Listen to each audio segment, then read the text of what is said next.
Coach, overall thoughts on tonight's game? Well, I'm just very happy for Tanner and Blake, obviously, to reach that milestone that they did. Two guys who committed to this program and came in here and have really led us. So extremely proud and happy for them. And then overall for our team, these are tough games to play. I mean, Alabama's a scrappy team, and we got lucky tonight. Things just went in for us, and fortunately we got out of here with the 4 points, and that's the bottom line. We haven't seen bounces like this go our way in quite a while. How rewarding is it to have that happen and have the guys' hard work rewarded in this way? I think that's the most important thing is the work ethic that our team showed, right from player 1 through player 20 tonight. And then we did get some rewards for that, for the hard work and some of the bounces. We're in the right spot. Like I said, I hope we save some of those bounces, though, for next weekend and some of those goals. But it was a total team effort. When you go through the locker room and look at the lineup, and that guy had a good game, he had a good game, he had a good game, and when you add it all up and you don't find anybody who didn't have a good night, most nights you're going to have success. So really happy for the guys, and we haven't won 20 games in this program for a long, long time. And as coaches, we just stand behind the bench and we give them a little direction, but not much. I mean, they have to go out and execute and play the game, and they're doing a heck of a job for us. Certainly, you need efforts from different guys when you have as many players injured as you do right now.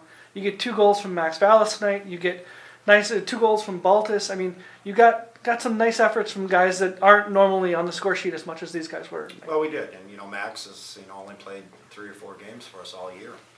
We've really been riddled with injuries, and we've had guys come in and step up and do the job. And like I said, I give them a lot of credit for being ready and prepared, but we're going to need those guys going forward, and that's what makes a team. You're only as good as your weakest link, and right now we don't have a weak link on this team, and that's important going forward, especially we're getting into the last few weeks of the regular season here, where every point, every game is important.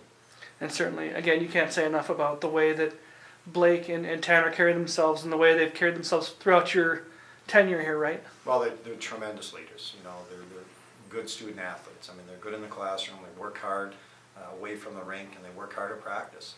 And they go out and do it in the games. I mean, you can't ask for any more. I mean, they've given us everything, and I'm just, like I said, really happy for them and proud of them.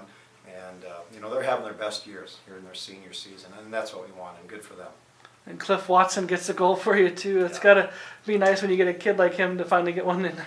Well, and Cliff's played extremely well, and he doesn't get many points here or there, but he does so many little things that are so important to a team's success. So I know he's going to get a little ribbing for that goal from that blast from the point, but good for Cliff. I mean, it's nice to score a goal, and like I said, I know the guy's going to have fun with that. With all the power play time you had tonight, you were able to get Stamen's line out there a little bit, get some other guys out there and get them into that experience. Well, you don't want to embarrass a team, and when you have a 5-minute power play like that, you just want to roll the lines, and we did that. So we got everybody out there and got involved in that 5-minute. From Patrick Anderson, who was only played 3 or 4 games, to Vallis and whatnot. So yeah, it was a tough situation, but we got through it. We got through the game, and the bottom line is we got the points. You got goals 33 seconds in the first period, 10 seconds in the second. Goals at the beginning of a period are so important. Talk a little bit about what it meant to get off to quick starts in both periods. Well, especially the first period. We've struggled scoring goals in the first period, so to get 2 goals, bang, bang, right off the start, I think really gave our team some confidence. Got the fans involved in the game, and we went a little bit of a lull there. I think we thought it was going to be too easy, and sometimes you get away from how you need to play. But no question, the goals at the end of a period or the start of the period are very important. And like I said, I think our guys did a real good job and were real focused and ready to start each period like it was the start of the game. Last year, you play them, you get 10 goals. The next weekend, you play Fairbanks and get beat pretty handily both nights. How do you keep that from happening against Bemidji next weekend? No, that's last year. Different team, different situation. I mean, we won't reflect on that at all. I mean, we know Bemidji State. We know they're a good team. They just won their state tournament, so I don't think that's going to be an issue. This team's hungry right now, and we'll look forward to those games. Perfect.